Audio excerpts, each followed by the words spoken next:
አዳም ወዴት ነህ ያልከኝ በፍቅር ድምጽ ፈለከኝ። ግን የኛ ትምህርት ተቃዋሚዎች ደብተራዎች ብቻ ናቸው፣ ወይም የደብተራ መንፈስ ያለባቸው ብቻ ናቸው። ደጋግመን ነው የምንናገረው። መንፈስ በዚህ ዘመን አሁን ባለንበት ጊዜ የነጮችም ሊሆን ይችላል፣ የቤተሰብ የዛር መንፈስ ሊሆን ይችላል፣ በኃጢአታችን ምክንያት የመጣ ሊሆን ይችላል። መንፈስ የሌለበት ሰው የለም። ከላይ እስከታች ከሊቅ እስከ ደቂቅ አብዛኛው ሰው በሙሉ ተለክፏል።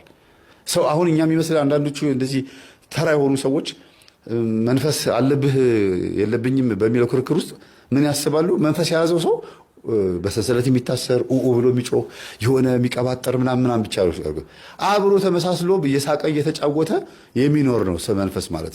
ይሄን ደግሞ በሂደት በልጅህ ላይ ታየዋለህ፣ በሚስትህ ላይ፣ በራስህ ላይ፣ በገንዘብህ ላይ፣ በኑሮህ ላይ፣ በትዳርህ ላይ በእያንዳንዱ ሂደት ታየዋለህ። እስኪ ዝም ብለህ ትምህርታችን አዳምጥ። እየተቃወምከንም ቢሆን ለእኛ መልስ ለመስጠትም ሊሆን ይችላል።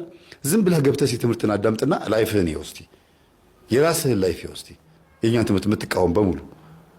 ከዛ እዛን ሰዓት እንገናኛለን መስመር ላይ። እግዚአብሔር ልቦናችን ይመልስ ሁላችንም። እኛስ ውጤታማ ነን። የተነፈስነው ሁሉ ስራ እየሰራ ነው። ስጋ ወደሙ የሚቀበል ሰው እየበዛልን ነው። ደስ ይላል። ጨሌ የሚጥል ሰው እየበዛልን ነው። ከባዕድ አምልኮ የሚወጡ ከስር መሽቀጠል በጣሾች እጅ እያስጣልን ያለ ነው። እግዚአብሔር ይመስገን። ከሌላ እምነት እየመጡ ነው ያሉት። እግዚአብሔር ይመስገን። ከሱሰኝነት፣ ከአዶፕሽን፣ ከተለያዩ አይነት ሱሶች ውስጥ እየመጡ ያሉ ወንድሞችና እህቶችን እያየን ነው። እግዚአብሔር ይመስገን። እኛ ሰዳን ፍጠን ስራችን እየሰራን ነው። ውስጡን ምን ያህል ውጤታማ እንደሆነ የሚታወቀው የሆነ ቀን ድንገት ሹልክ ብለን ወተን የሆነ ነገር ስናደርግ ወዲያውኑ ስራው ይታያል ውጤቱ። ውስጡን ግን መስራት ነው ያለበት። እኛ እናንተ ዝም ብላችሁ ሚዲያ ላይ አውሩ። እግዚአብሔር መንፈሱን ልኮ ማንን ኮንትሮል ማድረግ እንዳለበትና በማን እጅ ላይ በማን አስተምሮ ላይ ሃንድል መሆን እንዳለባቸው የሚያውቀው እግዚአብሔር ብቻ ነው። ስለምትናገሩት ነገር አትጨነቁ፣ በእናንተ ውስጥ ያለው እሱ የእግዚአብሔር መንፈስ ይናገር፣ ስለምትናገሩት ነገር አታስቡ ብሎ የተናገረው ለዚህ እኮ ነው። እኔ እንደዚህ አይነት ተናጋሪ አልነበርኩም። ሳገለግል ድሮ ጓደኞቼ ያውቁኛል፣ አብሮ የሚያገለግሉ ገብቼ መውጣት ነው። ሰንበት ትምህርት ቤት እንደው ሊቀመንበር መሆኛ አላውቅም፣ እንደው ስራ አመራር መሆኛ አላውቅም። ሰንበት ትምህርት ቤት እገባለሁ፣ አገልግዬ ወረብም ወርቤ ስነ ጽሁፍ አንብቤ መርሃ ግብር ተካፍዬ ሹልክ ብዬ ነው የምወጣው። ብዙም ያን ያክል ዛፍ ለፊትም። ሶስተኛው የሰኔ ጎልጎታ ጥቅም በረቂቅ ሰውን የሚያሰቃዩ ጸሊማን ዛር ውላጆች ይርቁታል። ስለ ዛር ክፋትና ጥፋት ስናስተምር የማትወዱ ግን የሰኔ ጎልጎታን የምትጸልዩ ሰዎች ጌታችን በረቂቅ ሰውን የሚያሰቃዩ ጸሊማን ዛር ውላጆች ይርቁታል ያለውን መቼም ይሄንን ሳታውቁ ቀርታችሁ አይደለም። የሰኔ ጎልጎታን ጸሎት ስትጸልዩ ይህንን እያነበባችሁ ግን ስለማታስተውሉት ዝም ብላችሁ አንብባችሁ ታልፋላችሁ። እዚህ ላይ ጌታችን የተናገረው በጣም ይገርማል። ጌታችን የቃል ኪዳን ጸሎት የሆነውን የሰኔ ጎልጎታን ጸሎት የሚጸልይ ሰው በረቂቅ ሰውን የሚያሰቃዩ ጸሊማን ዛር ውላጆች ይርቁታል ብሏል። እስኪ ይህንን በደንብ እንየው። ጌታችን አንደኛ በረቂቅ ሰውን የሚያሰቃዩ በማለት ክፉ መናፍስት ዛርና የዛር ውላጆች ሰዎችን በሚታይ መልኩ ሳይሆን በማይታይ መልኩ በረቂቅ እንደሚያሰቃዩ ተናግሯል። ዛሬም ክፉ መናፍስት ዛሮች ሰዎች በማያውቁትና በማያስቡት መልኩ በረቂቅ በተለያዩ ነገሮች ያሰቃዩቸዋል። ይህን ደግሞ የተናገረው ራሱ ጌታችን ነው። ሁለተኛው ጌታችን ጸሊማን ዛር ውላጆች በማለት የተናገረው ነው። በዚህ ሐረግ አንደኛ ጌታችን ዛር ብሎ ዛር የሚባሉ ክፉ መናፍስት እንዳሉ ነግሮናል። ሁለተኛ ዛር ውላጆች በማለት የዛር መንፈስ እንደሚዋለዱና እንደሚወለዱ ውላጆች በማለት ነግሮናል። አንዳንዶች ክፉ መናፍስት በተለይም አይነ ጥላና ዛር ከሰው ጋር ተወልደው አብሮ ይኖራሉ ስንል እኛ ያመጣ ነው የተናገር ነው ይመስል ካለማወቅ ዘብረቅ ሲሉ ይታያሉ። ጌታችን ግን ለእናቱ ለድንግል ማርያም በሰኔ 1 ቀን በጎልጎታ ቃል የገባላት አንዱ ቃል ኪዳን የሰኔ ጎልጎታን የሚጸልይ ሰው ጸሊማን ወይም የጨለማው ዓለም የሆኑት ዛርና ዛር ውላጆች ይርቁታል በማለት ነው። እዚህ ላይ ጌታችን ዛር ውላጆች ይርቁታል ሲል አንደኛ ለምሳሌ በቤተሰብ ዛር የሚመለክ ከሆነ ያ የሚመለከው ዛር ከልጅ ጋር ከተወለደና አብሮ ካደገ ያ ሰው የሰኔ ጎልጎታን ዕለት ዕለት ቢጸልይ ዛር ወላጁ ይርቀዋል። ሁለተኛ ቤተሰቡ ዛር ባያመልኩም ዛር ወላጅ አንድን ሰው አይተው ድንገት ቢለክፉት ቢጠናወቱት የሰኔ ጎልጎታን የሚጸልይ ከሆነ ያ የዛር ወላጅ ይርቀዋል። ስለዚህ የሰኔ ጎልጎታ ጸሎት አንዱ ቃል ኪዳኑ ዛርንና የዛር ወላጅን ማራቅ ነው። በቤተሰብ ዛርና በዛር ወላጅ የምትሰቃዩ ሰዎች የቃል ኪዳን ጸሎት የሆነውን የሰኔ ጎልጎታን ጸሎት ብትጸልዩ ከዛርና ከዛር ወላጅ ትላቀቃላችሁ። ወይም የቃል ኪዳን ጸሎት የሆነውን የሰኔ ጎልጎታን ጸሎት እየጸለያችሁ እመቤታችንን በቃል ኪዳንሽ ዛርንና ዛር ወላጅን አርቂልኝ ብትላ ታርቅላችኋለች። እዚህ ላይ ጌታችን ለአብነት ዛርና ዛር ወላጅን ጠቀሰ እንጂ አይነጠላልና ሌሎችንም በቤተሰቦቻችን በኩል የሚመጡትንና ከልጆች ጋር ተወልደው የሚያድጉትንም ክፉ መናፍስትንም ያካተተ ነው። ስለዚህ የቃል ኪዳን ጸሎት የሆነውን የሰኔ ጎልጎታን ጸሎት የሚጸልይ ሰው በረቂቅ ሰውን የሚያሰቃዩ እንዲሁም ከሰዎች ጋር አብረው የሚወለዱ ክፉ መናፍስት አይቀርቡትም።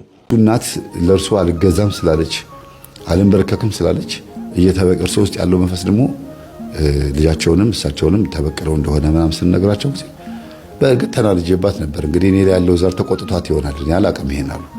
በእርግጥ አንዳንድ ጊዜ አያውቁም። ውስጥ ያለው መንፈስ ሊቆጣ ይችላል። አስቡት እንግዲህ ሚስትየዋ ራሷ እንኳን ቡና እያፈላች ተለውጣ ማጓራቷን መለፍለፏን እንኳን አታውቅም። የሚካኤል ቀን ነው የለፈለፈችው። ሚካኤል ነው ያስለፈለፋት። ቅዱስ ሚካኤል ነው ያስለፈለፋት።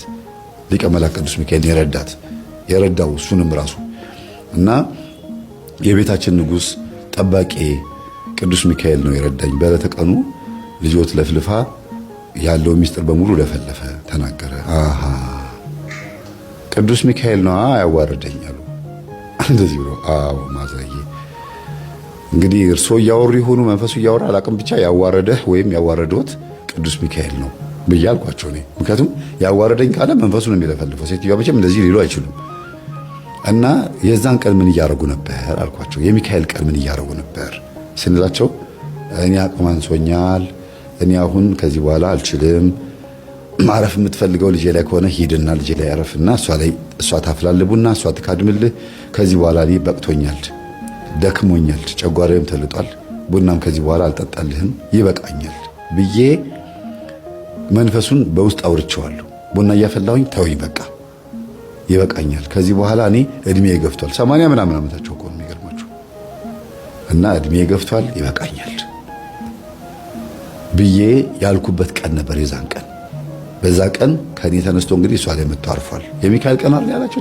እኔም የዛን ቀን ነው እንደዚህ ያልኩት። አያችሁ ተፈቅዶለት መጥቶ ሚስትየዋ ላይ ሲያርፍ በል እንግዲህ አንተ እኮ ስላልታዘዝከን ነው፣ ቡና ስላላፈላህልን፣ ስላልካደምክልን፣ መስዋዕት ስላላቀረብክልን እኮ ነው የታመምከው፣ እኛን እንደዚህ ያደረግን ብሎ የተናገረበት ቀን የዛን ቀን የሚካኤል ቀን ነው። ገባው ሲል ተያዘ። በዛው በገባበት ቀን ተያዘ ማለት ነው። እንግዲህ ከዛን ቀን ጀምሮ ቤቱን መካደሚያ ሊያደርገው። ከዛን ቀን ጀምሮ ምን ሊያደርግ ነበረ? ሚስትየዋን ዋና ጠንቋይና አስካዳሚ፣ ከዛ የሰፈሩን ሰው ደግሞ ባልየውን ጭምር ደግሞ ተንበርክኮ አስካዳሚ ሊያደርግ ነበረ። እና ካዳሚና አስካዳሚ እዛው ተያዙ ማለት ነው። እናትየዋ ፊታቸው ቁጡ ነው፣ ማይፈታም። መልካቸው ቆንጆ ነው። የአሮጊትም ሆነው የሚገርማቸው የሚያስጠሉ ሴትዮ አይደሉም። ግን መንፈሱ በትክክል ፊታቸው ላይ ይሰራል። ኩስትርትር አድርጎ ግንባራቸው ምናምን የሆነ ሌላ የሚያደርገው ነገር አለ። እንዲህ የሚያሽሟጥጡት የሆነ የሚያደርጉት ነገር አለና አንዳንድ በአፍ የማይገለጽ ወይ በቃላት የማይገለጽ ፊት ታውቃላችሁ። ግራ የሚያጋባ ፊት፣ የእናቶች ፊት። አሁን ደህና ናቸው ስትሏቸው ግልብጥ ይሉባቸዋል። እንደዚህ አይነት ፊት ነው ሴትዮዋና የሆነ ሰዓት ላይ ጥያቄያቸው ደስ ይላል፣ የሆነ ሰዓት ላይ ደግሞ ግልብጥ ይሉና የሆነውስ ሆኖ አሁን ትሄዳላችሁ አትሄዱም ይላሉ። ደግሞ መልሰው ወጣ ገባ ይላል መንፈሱና አይ በቃ እኚህ ሴትዮ ጸበል እንዲጠመቁ የሆነ እርዳታ መደረግ አለበት ምናምን ብዬ ማዘርዬ ልጆት ቤት ለምን አይሆኑም? ልጆት ቤት ይምጡና አብረው ይሆኑ ብቻዎትን። አሁን ልክ የእሱ እናት እንደሞቱት ሆዳቸው ተነፍተው እንደሞቱት እርሶም እንደዛ እንዳይሆኑ አሁን ልጆት ቤት ይሆኑና ሲታመሙ ተንከባከቡ ታግዘው ጊዜ ይሁን እመጣለሁ አሞኛል ብለው ስለነበር ማለት ነው። ይሁን እመጣለሁ ችግር የለውም ላስተካከልና አንዳንድ ነገሮችን እመጣለሁ። አይ አሁን አብረው ነው የሚሄዱት። ሁሉ ነገር በአንድ ጊዜ አደረጋችሁት? ምንም እማዬ ምንም ነገር የሚቀርብሽ የሚበላሽ ምግብ ካለ እኔ ራሴ አሁን ይዤ እሄዳለሁ በመኪና። አብረን እንሂድና እኔ ጋር 1 ሳምንት 2 ሳምንት እኔ ጋር እንቀመጥ እሺ ብለው ተነስተው ታዘዙ። የእግዚአብሔር ነገር በጣም ይገርማል። ከዛ ጎረቤት ለካ ያለውን ግርግር ምናምን ሰምተው መጥተው ምንድነው ትዬ ሰላም ነው ሲሉ ጊዜ አይ ሰላም ነው እያሉ ወጣን ገባን። መርዶ ነው የሞተ ሰው አለ አሉ። አይ የለም ሰላም ነው አንዳንድ ነገር ነበረ እሱን ተስተካክሏል ብለው መኪና ውስጥ ገባን። የያዘው መኪና ዶልፊን ነበረች። እኔና ባልየው ጎን ለጎን ሆነን ከኋላ እናትና ልጅ ቁጭ ብለው መጣን። ከዛ ቤታቸው ገባን። ጸሎት ክፍል ነው ቀጥታ ይዘናቸው የገባ ነው። ጸሎት ክፍል ገባን። አሁንም እንደገና ልንጸልይ ስንል እንዴ ዛሬ አተውኝም እንዴ አሉ ሴትዮዋ። አይ እኔ እናት አሁን እዚህ ቤት ከገቡ በኋላ ደግሞ መጸለይ ያለበት ግዴታ ነው። አንድ ጊዜ ጸልዩና ከዚህ በኋላ ግን ራስዎት ነው የሚጸልዩት። አሁን ለእግዚአብሔር አስረክበን እየሰጠነዎት ነው አሉ። እኔ እግዚአብሔር ነኝ ድሮንም አሉ። አይ እሱ እንኳን ተውት ችግር የለውም። ስንት ዓመት ብሎ ለሰይጣን ሲካድሙ ኖረው አሁን ዛሬ እግዚአብሔር ነኝ ማለት ይከብዳል ብዬ ገብተን ሰኔ ጎልጎታ ተጸልዮ ሰይፈ መለኮት ሰይፈ ሥላሴ ተጸልዮ ምን ብለው የተጸለየበትን ውሃ ጠጡ ብዬ ሰጠኋቸው። ምንም ተረክ ያለም የተነሳ ምንም የጮኸ ምንም ነገር የለም። እንግዲህ ልኩን ስለገባ ስለታሰረ ወይ ቤታቸው ቀርቷል ወይ ደግሞ እዚህ ልኩን ገብቷል ብዬ ነገርኳት ለሷ። መምህርዬ እቤት ነው የቀረው እናቴ እዚህ ስትመጣ እሱ እዛ ቀርቷል እና ምን ይሻላል ምን ይደረግ አልኳት።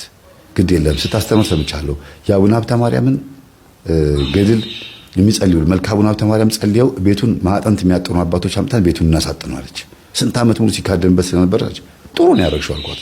አስታወሰችኝ ማለት ነው። ከዛ በማግስቱ የአቡነ ሀብተ ማርያምን ካህናት አስመጥታ ገድለ አቡነ ሀብተ ማርያም ተነቦ መልካ አቡነ ሀብተ ማርያም ተጸልዮ ማዕጠንት ታጥኖ የትራንስፖርት ተከፍሏቸው እነዚህ አባቶች ከሄዱ በኋላ በዛው ቀን ማታ እናትየዋ አልጋ ላይ ገነዛቸው መጣ። ከዛ መጣ ከቤቱ መጣና እዚህ ሳቸትየዋ ላይ መጥቶ ታሰረ ማለት ነው። ቀጥን ያሉት በቃ እንደዚህ ተኝቶ አልጋ ላይ አሉ፣ ይተነፍሳሉ፣ ያወራሉ። ምላስ መቼም አትተኛም፣ ምላስ መቼም አትሞትም አይደለ። ከዛ ገልብጭኝ፣ በዚህ አርግኝ፣ እንደዚህ አገላብጭኝ እያሉ ሰው ላይ ሲያረጉት የነበረው ህመም በሙሉ እሳቸው ላይ መጣ። የልጃቸው ባል ላይ የነበረው በሽታ በሙሉ እሳቸው ላይ መጣ። አንዴ ጉልበቴን ይላሉ፣ አንዴ ራሴን ይላሉ። አንድ ሳምንት ሙሉ እንዲህ ያደረጉ ምላስ ብቻ ሳትሞት ሌላው አካላቸው በሙሉ እንዳለ ስቃይ በስቃይ ሆነው ሰዎች እንዴት ያሰቃዩ እንደነበር እግዚአብሔር አሳይቷቸው መለሳቸው።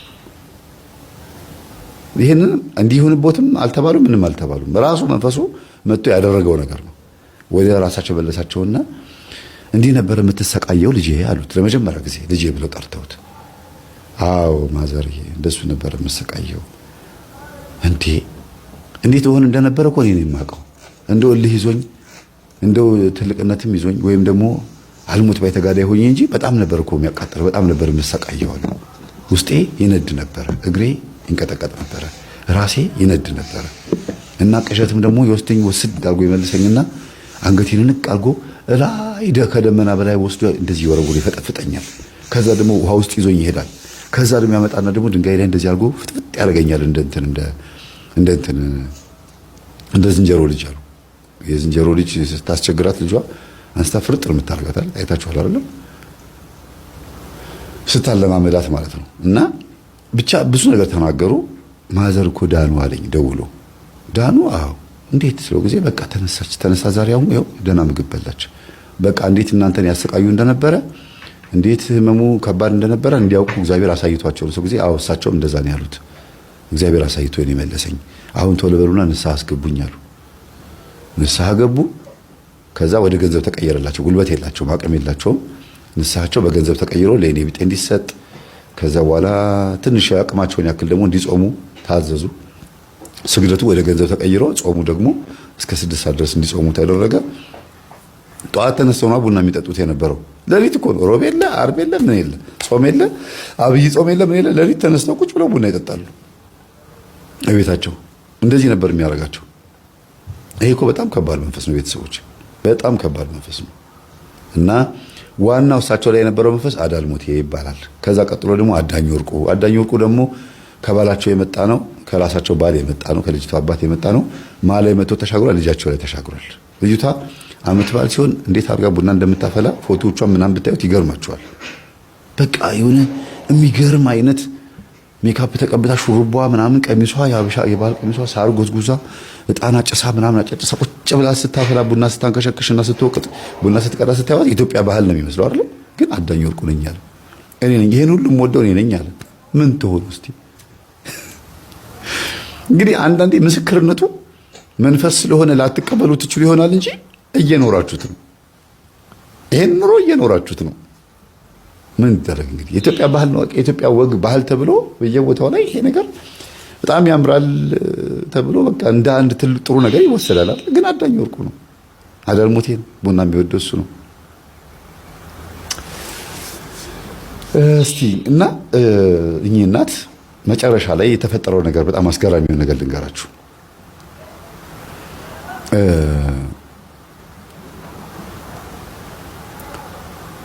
10 ዓመት ሙሉ ባልየው ሲታመም እየመጡ ያዩት ነበር። አይተው የሚመለሱት ግን እንዴት ታሞ እንደተኛና እንዴት እየተቀጣ እንደሆነ ለማየት ነው የሚመጡት። የሚገርማችሁ እና ይሄንን ነገሩት። እኔ እኮ መጣ የነበርኩት እኮ ባል ያመመው ስትል እንዴት ምንህን እንዳመመህ ለማየት ነው የመጣሁት መመጣው የነበረው እንጂ እግዚአብሔር ይማርህ ለማለት አልነበረም።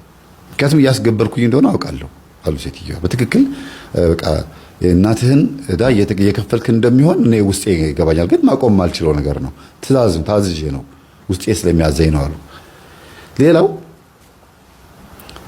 ልጄ ላይ ያለው መንፈስ አንተን እየተበቀለህ እንደሆነ ደግሞ አውቃለሁ አሉ።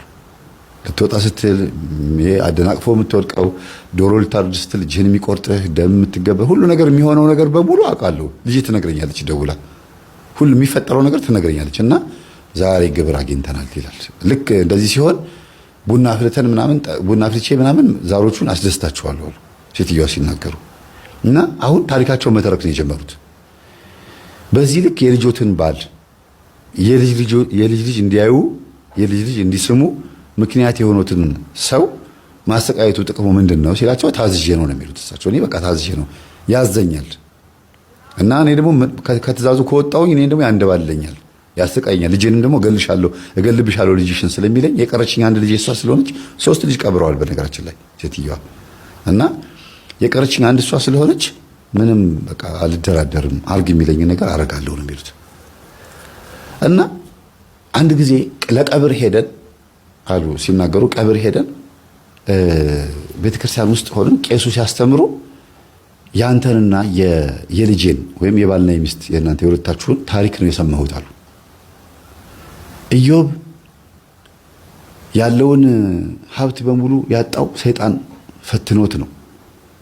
ሰይጣን ይፈትናል፣ ቄሱ ሲያስተምሩ ማለት ነው። ሰይጣን ይፈትናል፣ በልጆቻችን ይፈትናል። የኢዮብ ልጆች ሞተዋል። በሀብት ንብረታችን ይፈትናል። ሁሉን ነገሩን አጣ። መጨረሻ ላይ ሚስቱ እግዚአብሔርን ክዳውና ሙት፣ ይኸው ልጆችን ገሎባል፣ ሀብት ንብረትን ወስዶባልና እግዚአብሔርን ስደበውና ሙት ብላ የሰነፍ ቃል ስትናገር፣ አንቺ ሰነፍ ሴት ዞር በይ ካጠገቤ፣ ከእናቴ ሆድ ስወጣ ባዶ ሆዴን የወጣሁት ባዶ ራቁቴን የወጣሁት፣ አሁን ደግሞ ራቁቴን ነው የምመለሰው። እግዚአብሔር ሰጠ፣ እግዚአብሔር ነሳ፣ እንደ ሰነፍ ሴቶች ተናገርሽ፣ ዞር በይ ካጠገቤ ብሎ ሚስቱን አባረራት። አምላኩ ላይ ችክ አለ። ኢዮብን የመሰለ ባል ይስጣችሁ፣ እንደ ኢዮብ ያለ ልብ ይስጣችሁ ብሎ ቄሱ ሲናገሩ አንተ ነበርክ ትዝ የምትለኝ አሉት። እሱ አስተውሎት እኮ አያውቅም። እሱ ግትርነት ይዞት ነው። በፍጹም አልገብርም አላደርገውም ብሎ ችክ ያለበት ጊዜ አለ።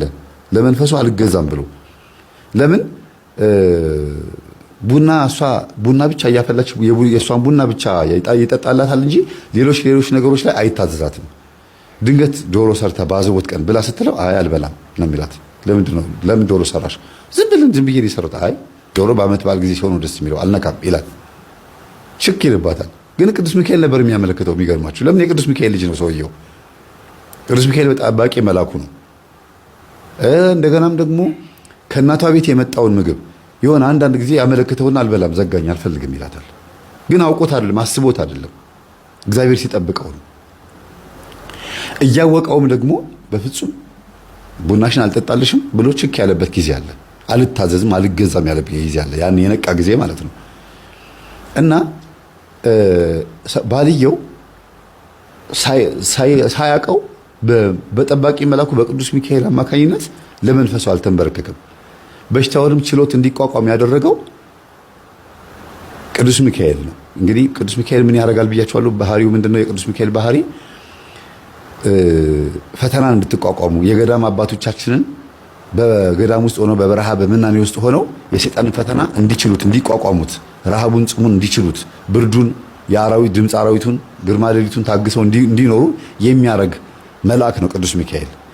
ሚካኤል ታጋሽ ያደርጋል፣ ያረጋጋል፣ ልብን ያሰክናል። ባልና ሚስት በሚጣሉበት ሰዓት ወይ ሚስት ወይ ባል በረድ እንዲሉ ስክን እንዲሉ አድርጎ እርቅ እንዲፈጠር ያደርጋል። የቅዱስ ሚካኤል ባህሪው ጨዋነት ነው፣ ጸባይ ነው፣ ወይም ደግሞ መረጋጋትና ዝምታ ነው፣ ትዕግስተኝነትን ነው፣ ጸጥ ማለትን ነው ብዬ ደጋግሜ ነግሬያቸዋለሁ። ሰውየው እንደዛ ነበረ። ዝም ብሎ ይገርመዋል። አንዳንድ ጊዜ አልታዘዝሽም የሚላት ነገር ቅዱስ ሚካኤል እንዳዳነው አሁን ሲያስበው ይገርመዋል።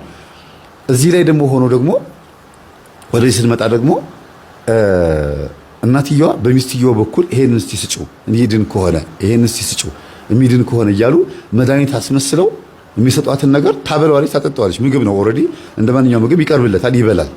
ህመም ይሆንበታል፣ በሽታ ጭራሽ ሌላ በሽታ ነው የሚሆንበት።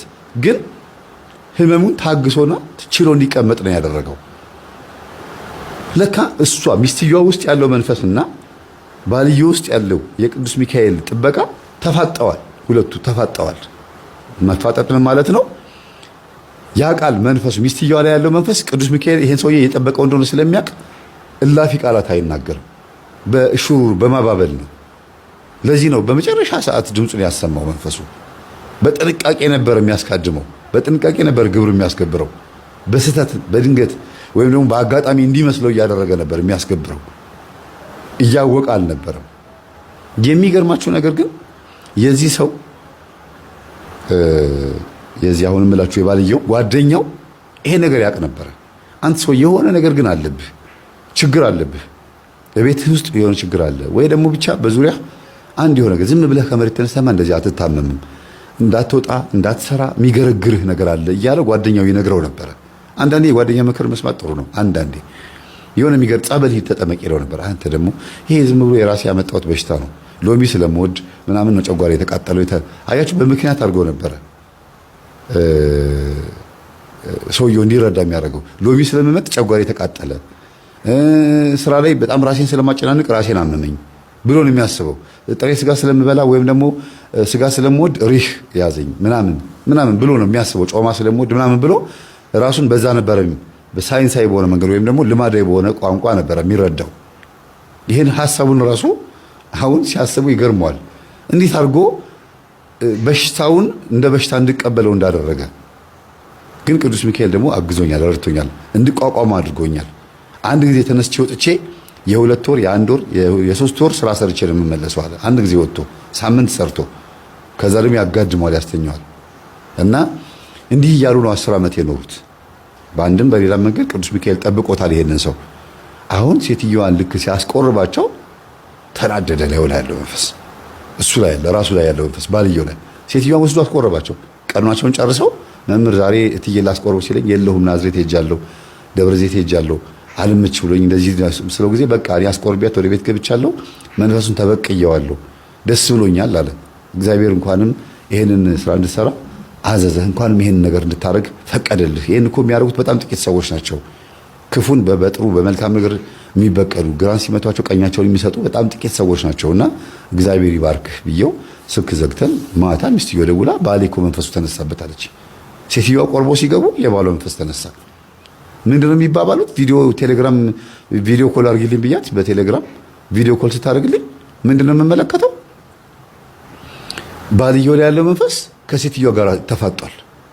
አንቺው ራስሽ ልከሽኝ፣ አንቺው ራስሽ ሂድና አስገብር ብለሽኝ እንዴት ታስይዥኛለሽ? ወይኔ ሰራሽልኝ እያለ ሴትዮዋን እንደዚህ ሌላቸው ይመጣል። ጸጥሮ ሴትዮዋ ቁጭ ብሏል። ካነከኝም ከገደልከኝም ግደለኝ ብሎ ነው ተቀምጧል። ከዛ መምርዬ እናቴን ይጎዳት ይሆን? አይጎዳቸውም፣ ዝም በይ ችግር የለውም ዝም ብለሽ ብቻ ተከታታይ አልኳት። ቅዱስ ሚካኤል ነው እናትሽ ላይ ያለው። ቅዱስ ቁርባን ተቀብለዋል አይደል? አዎ ኢየሱስ ክርስቶስ እኮ ነው እዛ ቦታ የተቀመጠው። ንጉሱ እኮ ነው ያለው እሳቸው ላይ። ከዛ እጇ ይንቀጠቀጣል፣ ካሜራው ይንቀጠቀጣል፣ ያስታውቃል። ከዛ ራስሽ ልከሽኝ ሂድና አስገብር፣ ሂድና ራስን አስገብር፣ በቃ እኔ አልችልም ብለሽ ራስሽ ልከሽ እንዴት ታስይዥኛለሽ? ወይኔ ተጫወትሽብኝ፣ ሰራሽልኝ፣ አመለጥሽኝ፣ ሳልገልሽ አመለጥሽኝ እያለ ይዝታል። በቃ ቤት ውስጥ የተጋቡበትን ፎቶ እያነሳ ፍጥፍጥ ያደርገዋል የበልና ሚስቱ። የጋብቻ ፎቶቸውን። እንደገና የልጆቹን ፎቶ ይሰባብረዋል። ልጆቹን እንደዚህ ሊይዛቸው ይመጣል፣ አይችልም፣ አይነካቸውም። በቃ ምንም ነገር ብቻ ይሄ ቅዱሳን ስዕላት የሚባሉትንና ሰዎችን መንካት አልቻለም። ሌሎች ይሄ ፎቶ እቃ ምናምን ተርመስመስ አደረገው ቤቱን፣ ሶፋውን ይገለባብጠዋል። በቃ ማን ይቻለው? ከዛ በስላሴ ስም ስራህን አቁም በይው አልኳት። ከዛ አንተ በስላሴ ስም ስራህን አቁም ስትለው ጸጥ ብሎ ቁጭ አለ። ለካ ቃል ነበር የሚፈልገው። እናንተ ቃል እኮ በጣም ኃይል ነው። በስላሴ ስም ቁጭ በል አለችው። በኢየሱስ ክርስቶስ በስላሴ ስም ቁጭ በል አለችው። ቁጭ አለ። መምህር ቁጭ አለ እኮ አለች። በቃ አየሽ፣ ይሄ ሁሉ ዕቃ የተፈጀው እስኪታሰር ድረስ ነበረ። ኃይሉን ሊያሳየሽ ነው። አሁን ታስሯል። አንቺው ራስሽ ነሽ አሰርሽው። ከዚህ በኋላ ደግሞ መስገድ መጸለይ። እንግዲህ ከባልየው ብሳ ተገኝታለች ብያቸዋለሁ አይደለም? ቅድም ገና ሲጀምር ሲያስተምራት ሲነግራት ከባሏ ብሳ በጸሎት በጾም በስግደት በጣም ጎበዝ ሆና ታታሪ ሆና በጣም ጎበዝ ሆነች። ባሏን አገዘችው ብያቸዋለሁ። ስማርት ነው የሆነችው። በቃ ልጅቷ ማለት በቃ አትገምቱም። በእንደዚህ አይነት እንግዲህ 41 ዓመቷ ላይ 30 ዓመቷ ላይ አይደለም እንግዲህ 40 ዓመቷ ላይ ነው ይሄ ነገር የተፈጠረው። በ30 ዓመቷ ገባች። 41 ዓመት በ10 ዓመቷ ላይ አይደለም የተጋለጠው። እና በጣም የሚገርማችሁ ነገር ለካ ልጅቷ ጸጋ መንፈስ ቅዱስ አለባት። ፍርሃት ይዟት ወይም ደግሞ ስላልተናገረች ነው። ከዛ ና ተንበርከክ ስትለው ይንበርከካል። ከዛ ከልጆቹ ላይ ሳብ እናውጣ ባያልኳት ከልጆቹ ላይ ሳብ እናውጣ አለችው። ስቦ ወጣ። ከልጆቹ ላይ ቀርታ ከልጆቹ ላይ ስቦ ወጣ። ከዛ የሞተው ልጃቸውን የገደልኩት እኔ ነኝ አለ። እኔ ነኝ የገደልኩት አለ እኮ። አንተ ማለት ከእናቴ የተላከው ነህ ሲባል ጊዜ አዎ እኔ ነኝ የገደልኩት፣ በር ላይ ግብር ያደረኩት እኔ ነኝ። ይሄንን አያውቁም ነበር፣ አልተረዱትም ነበረ። መኪና ልክ በሚመጣበት ሰዓት ላይ በር በርግዶ እንዲወጣ አደረግነው። ገጨ ነው፣ ሞተ። ግብር አቀረብን በር ላይ። በጣም የሚገርማችሁ ነገር አጋጣሚ ነው የሚባለው አይደለም፣ ግን አይደለም፣ እኔ ነኝ አለ። ይሄንን ምን ትሉታላችሁ? አሁን ታስቦበት የሆነ ፊልም ወጥቷል። እንዲያውም ምናልባት ይሄን ፊልም አይታችሁት ከሆነ ይሄ ፊልም ሙሉን ስታዩት በጣም የሚገርም ፊልም ነው። ድንገት የተፈጠረ አደጋ ይመስላል፣ ግን የመንፈስ ሴራ ነው። እስቲ ሙሉ ፊልሙን ጨርሱት። ህፃናቶች እንዳያዩት፣ እድሜያቸው ከ15 ከ16 ዓመት በታች የሆኑ ልጆች እንዳያዩት። ብቻችሁን ብታዩት ጥሩ ነው። ትልቅ ሰዎች እንደምንም ብላችሁ ጨርሱት ፊልሙን። ይሄን ፊልም ስታዩት መናፍስት ታርጌትሊ በትክክል አልመውና አሲረው እንዴት ጥፋት እንደሚያጠፉና ምንም ነገር ድንገት የሚባል ነገር እንደሌለ ታስቦበት እንደሆነ ተረዳላችሁ። ጋብዣችኋለሁ። ይሄን ፊልም ከዚህ በፊት ጋብዣችሁ ነበር መሰለኝ። እና እኔ ነኝ ይሄን ልጅ መኪና ያስገጨሁት ሲል ያስቀርማል። ልጁን ከቤት ተንደርድሮ ቁርስ እየበላ ነበር አለች። እየበላ ነበር ዳቦ። መኪናው የሚመጣበት ሰዓት ጠብቆ በሩን ብርቅዳ ጎልጁ እንዲወጣ አደረገው፣ ደፈጠጠው። በጣም የሚገርመው እና እባካችሁን ከድንገተኛ አደጋ ጠብቀኝ ብላችሁ ቅዱስ ሳቆኤልንና ቅዱስ አፍኒንን ጸልዩ። እሺ፣ ቅዱስ ሳቆኤልና ቅዱስ አፍኒን ከድንገተኛ ሞት የሚጠብቁ መላእክቶች ናቸው። ከሰባቱ ሊቃነ መላእክት ሁለቱም ብዙ አታውቋቸውም አይደለም? ሚካኤል፣ ገብርኤል፣ ሩፋኤል፣ ኡራኤል ወይም ራጉኤል ማለት ነው። ፋኑኤል። ኡራኤልና ራጉኤል ብዙ ጊዜ አንድ አይነት ናቸው የሚሉ አሉ። የተለያዩ መላእክቶች ቅዱስ ኡራኤል እንደ 8ኛ ሊቃነ መላእክት የሚቆጥሩትም አሉ አባቶች። ሁለቱ ራጉኤል ማለት ኡራኤል ነው የሚሉም አሉ። በምክንያቱም ጨረቃና ፀሐይን በማውጣት በመፈራረቅ ቅዱስ ራጉኤል ብርሃናትን በመፈራረቅ ስለሚታወቅ ቅዱስ ኡራኤልም ደግሞ በመባረቅትና በብርሃናት ላይ ስለተሾመ ራሱ ነው ኡራኤል ራጉኤል ነው የሚሉም አሉ። ዞሮ ዞሮ ኡራኤል፣ ራጉኤል፣ ፋኑኤል፣ ሳቆኤልና አፍኒን ስፔሻሊ አፍኒን የሚባለው ማነው? ሳቆኤል የሚባለው መልአክ የመላከ ሞትን ያለ ጊዜው መጥቶ የሚቀስፍን የሚገልን መልአክ የሚያባረር ነው። ከድንገተኛ አደጋ መኪና ተገልብጦ ህፃናት ተረፉ ወይም የሆነ ነገር እንደዚህ ሆነ፣ እቃ ወድቆ ልጁ ተረፈ፣ የአይን አምላክ ተብሎ ልክ እቃ ሲወረወር አይን እግዚአብሔርን ያተረፈኝ ትላላችሁ። የሆነ ነገር ሲመታችሁ ወይ ይሄንን ነው የሚመታው። አይናችሁ ጎድጎድ ብላ ስላለች ትተርፋለች የሆነ እቃ ሲወረወር። እና ይሄ ድንገተኛ ከሆኑ አደጋዎች የሚያተርፈው ቅዱስ ሳቆኤል ነው። አፍኒንም እንደዚሁ ደግሞ ከድንገተኛ ህመምና ከጠላቶቻችን ያድናል ይባላል። ከሴራ ያድናል ይባላል። እና ትልቁ ስራቸው ይሄ ነው። ብቻ ከድንገተኛ የሆኑ ነገሮች ያድናሉ ሁለቱ መላእክቶች። እና ይሄንን ጸልያችሁ እውነት የመዝገበ ጸሎት ላይ አለ፣ ትልቅ መዝገበ ጸሎት ላይ ድርሳነ አፊን እና ድርሳነ ሳቆኤል የሚላል ወይም መልክዓ አፊንና መልክዓ ሳቆኤል ብዙም አይታወቁም። እነዚህ ሁለቱ ሊቃነ መላእክቶች ግን ከሰባቱ ሊቃነ መላእክቶች ውስጥ አንዱ ናቸው። የሚገርማችሁ ይሄንን ጸልዩ። እውነት ሁለት የቤስታ ሰጥቻችኋለሁ። የአፊንና የሳቆኤልን ጸሎትን ጸልዩና ይሄንን ፊልም የጋበዝኳችሁ ፊልም እንድታዩት ነው። ሌላው ግን እዚህ በቀል ውስጥ እዚህ የመናፍስት ሴራ ውስጥ ሁለት ነገር እንድታስተውሉ እፈልጋለሁ። የኢዮብ ሚስት ሆናበት ነበረ። እንደ ኢዮብ ሚስት በበሽታ ሲሰቃይ ሲታመም ሲል ምን እዚህ የምታመልከው አምላክህ ወይ አድንህ ወይ ምን አይልህ እንደው ዝም ብለህ ትሰቃያለህ ወይ አይገላግልህ ያለችው ቀን አለ። ምን እያልሽ ነው? እንዴት እንደዚህ ትኛለሽ? የልጆችሽ አባት እኮ ነኝ ምናምን ብሎ ሲላት እንዴት ታዲያ በቃ ሰለቸኝ፣ አሁንም ታመምኩ፣ አሁንም ያለች ደግሞ ያለችው ጊዜ አለ። በጣም ሰልችታ የሆነ ጊዜ ላይ ደግሞ ታሞ እያቃሰተ ዞር ብላ ያላየችው ጊዜ አለ። አንቺ ውሃ እንኳን አስጨኝም ሲላ ጊዜ ተጣልተው ነበር፣ ተኮራርፈው ነበር። የዛን ጊዜ በተኮራረፉበት ሰዓት ላይ እንዲታመም አደረገው። ለምን? እንደ ረዳት እንዳያገኝ እንዲሰቃይ እኮ ነው። ባልና ሚስት ደግሞ በተኮራረፉበት ሰዓት ህመም ካለ ከባድ ነው። እልሁ ይብሳል። ውስጧ ያዘነችለት ለባሏ ስለተጣሉ ብቻ። አንዳንድ ሚስቶች በጣም የሚገርሙ ናቸው። ስለተጣሉ ብቻ ምን ያደርጋሉ? ተለጥጠው ይቀመጣሉ። ዝም ብለው ተሻለ ምናምን ማለት እንኳን ልባቸው አይፈቅድላቸውም። ግትር በቃ። ባለም እንደዚሁ ታማ ከተኛች እያሳለች ምን እያለች እያያት ምን እያላት ዘም ገብቶ ዝም ብሎ ይተኛል። እንደዚህ አይነት ነገር አለና ብዙ ጊዜ በዚህ ሰዓት በተጣሉበት ሰዓት ህመም እንዲፈጠርበት አድርጎ እንዳታዝንለት እንዳትንከባከበው የማድረግ ነበርና በጣም ይሰቃየ ነበር ሰውየው። ይታመም፣ በተለይ ራስ ምታት በጣም ነበር የሚታመመው። የኢዮብ ሚስት ሆናበት ነበር። እንደ ኢዮብ ተሰቃይቶ ነበር የሰው። እግዚአብሔር ሆይ ገላግለኝ እባክህን በቃ ልሙት ያለበት ጊዜም ነበረ። በቃ ገላግለኝ፣ እኔ እንደዚህ ከምሰቃይ ይቅርብኝ በቃ ብሎ ያለበትም ጊዜ ነበር። ለምን ነው የምሰቃየው እንዴ? አንዴ ይሄን ስለው አንዴ ያኛው ይመጣብኛል። ምንድነው? ምን ሆኜ ነው ይላል። ጸበልም ይሄዳል እኮ እንደ ክርስቲያን ጸበል ይሄዳል። ግን ዝም ብሎ የተፈላሰፈ ሳያምንበት እንደ ተራሱ አለ አይደል? እንደዛ ነው።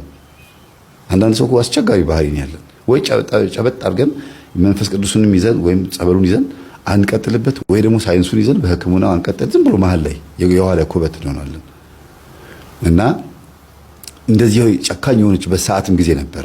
ያን ጊዜ አስቦ በጣም ያለቀሰበት ጊዜ ነበርና አሁን የዛሬ 3 ሳምንት የበቀልን መንፈስ ጸበል ሄዶ ተገላገለ።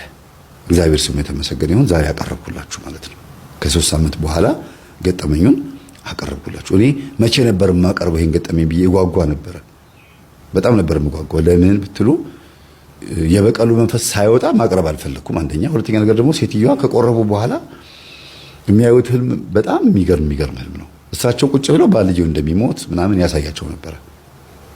ባልየው እንደሚሞት የሚተረጉሙት ነው። ታዲያ ተረጓጓማቸው ይሄ ሰውዬ ሊገላገል ነው፣ እኔ እያለሁ ሊሞት ነው፣ እንደው አልወጣልኝም ማለት ነው፣ በቁርባን መንፈሱም አልተሸኘም ማለት ነው እያሉ ነበር የሚያስቡት። ለካ እሱ ውስጥ ያሉት መናፍስቶች ባልየውን ምን ሊያደርጉት እንዳሰቡ ነበር የሚያሳዩቸው። እንዲሞት እንደሚፈልጉ፣ እንደዚህ እንዲገነዝ። ሴትዮዋ ደግሞ ህልም ሲፈቱ ነጭ በነጭ ለብሶ ሲያዩት አይ በቃ ይሄ ሰውዬ ሊሰናበት ነው ይላሉ። ተቃራኒ ነው የሚፈቱት። አንዳንድ እናቶቻችን ህልም አፈታት በጣም ይገርማል። እና ነጭ በነጭ ሲለብስ ለካ ያዩት እሳቸው እሱ ከመንፈሱ ተገላግሎ ነጭ በነጭ ለብሶ ቅዱስ ቁርባን በክብር እንደሚቀበል ነው ትርጉሙ።